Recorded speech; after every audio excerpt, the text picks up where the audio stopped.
तर नमस्कार मित्रांनो, मी एका शेतकऱ्याची मुलगी आहे आणि मला तुम्हाला आज हे दाखवावंसं वाटलं की बघा, आमचा शेतकरी बाप आज स्प्रिंकलर चालू आहे. स्प्रिंकलर लावलेले आहे आणि सकाळचे 7 वाजलेले आहे. आमचा बाप शेतात सकाळी 5 वाजता आला आहे. त्यांनी पाईपलाईन बदलवली आहे. तर थंडीमध्ये आमचा बाप कुडकुडत येत असतो आणि मला हे दृश्य दाखवायचं यासाठी आहे की सत्य परिस्थिती आपल्या या शासनाच्या समोर मांडवायची. आता निवडणूक आहे, तर आपल्या देशामध्ये प्रचार प्रसार चालू आहे निवडणुकीचा. परंतु जेव्हा आपला शेतकरी बाप एवढा राबत असतो आणि या शासनाला गरज आहे की शेतकरी मजूर वर्ग आपले रोजचे धकाधकीचे जीवन कशा प्रकारे जगतो, तर हे शासनाला पाहायची गरज आहे. आपल्या देशातील सरकार हे यांना शेतकऱ्याचे मजूर वर्गाचे हाल दिसत नाही, त्यांची मेहनत दिसत नाही. आणि एक वर्ष आपला शेतकरी बाप या शेतात राबतो आणि त्याच्या सोयाबीनच्या मालाला भाव फक्त 4,000 रुपये क्विंटल भाव देतो. तर या शासनाला लाज का वाटत नाही? ही सत्य परिस्थिती आहे. आज महागाई एवढी वाढलेली आहे. 15 किलो तेलाचा पिप्याचा भाव हा 2200 रुपये आहे. आणि आज मध्यमवर्गीय शेतकऱ्याला, मजुराला जर आज सोनं घ्यायचं असले, त्याच्या मुलीचं लग्न असेल, त्याच्या मुलाचं लग्न असेल, तर त्यासाठी जर त्यांना सोनं खरेदी करावं लागत असेल, तर आज किती किंमत मोजावी लागते? आज 79,000 रुपये तोळा आहे ना, काहीतरी सोन्याची किंमत आहे. तर आपण विचारसुद्धा करू शकत नाही. तर आपला शेतकरी बाप हा विचार करूनच त्याच्या डोळ्यात पाणी येते. आणि आपल्या बापाकडे जर 2 एकर शेती असली, तर एकरी 3 ते 4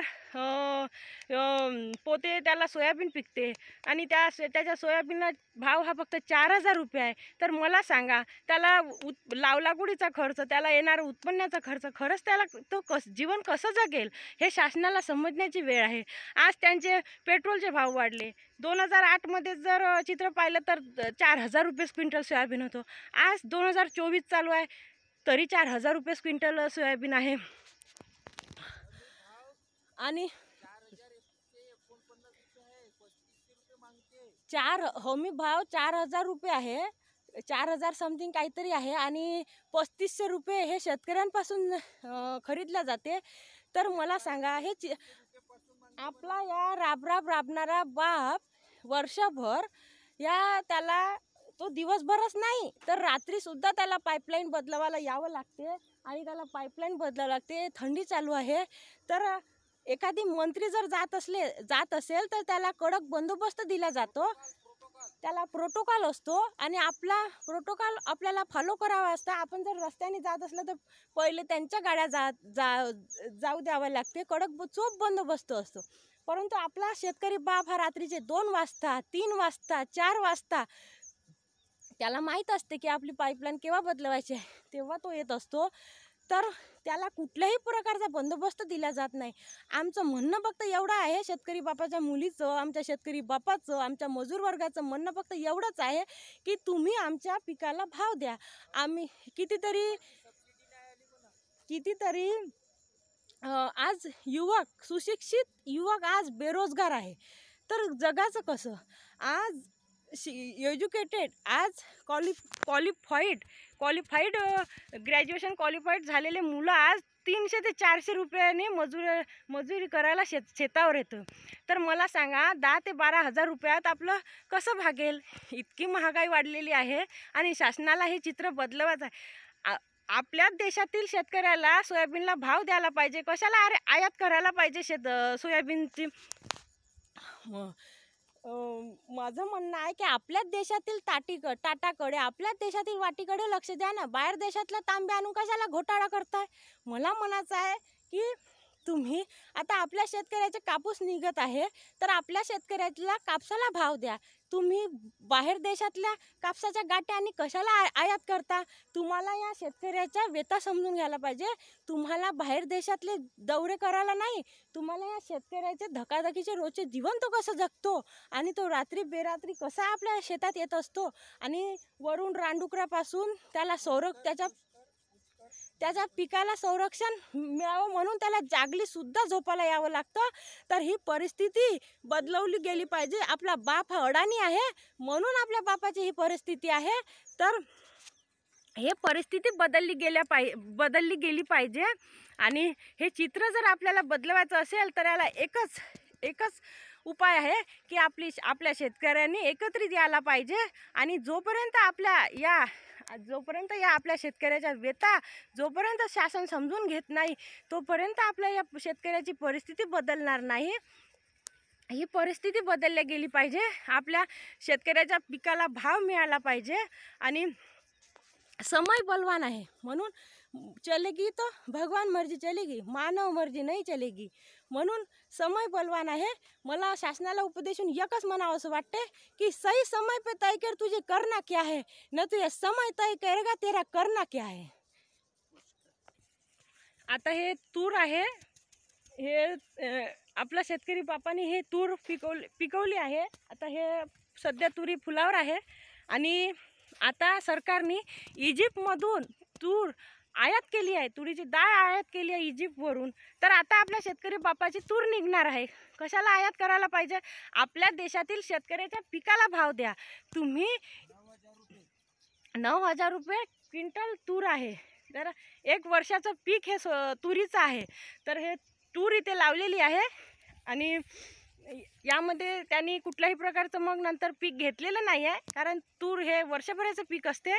आणि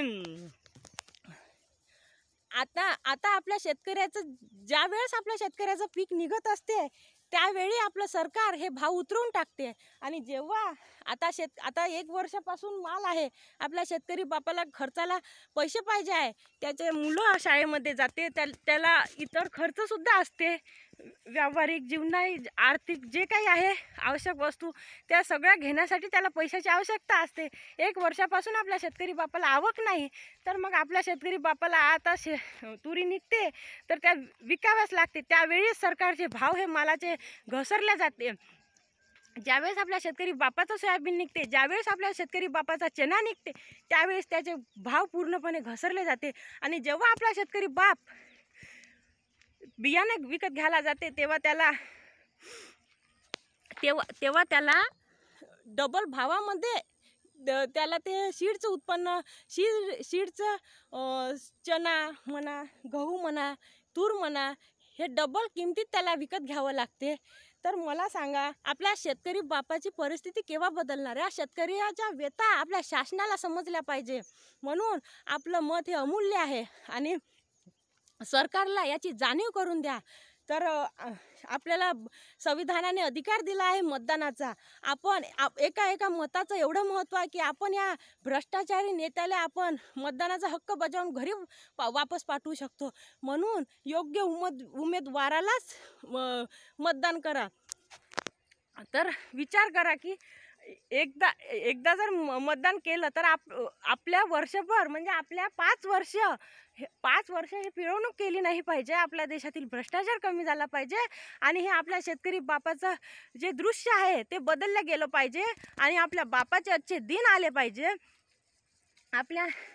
आणि सर्वसाधारण कुटुंबातील व्यक्ती, आपले शेतकऱ्याच्या मुलं, शेतकऱ्याच्या मुली आपण ह्या बापाची परिस्थिती बदलू शकतो. म्हणून आता आपला बाप अडाणी आहे पण आपला बाप इमानदार आहे. आपला बाप सोयाबीन विकायला गेला असता सोयाबीनचा भाव जर 7,000 असेल तर 18% वाढवून तुम्ही आमच्या बापाला द्या आणि मग सांगा की आपलं सरकार हे शेतकऱ्याचं आहे.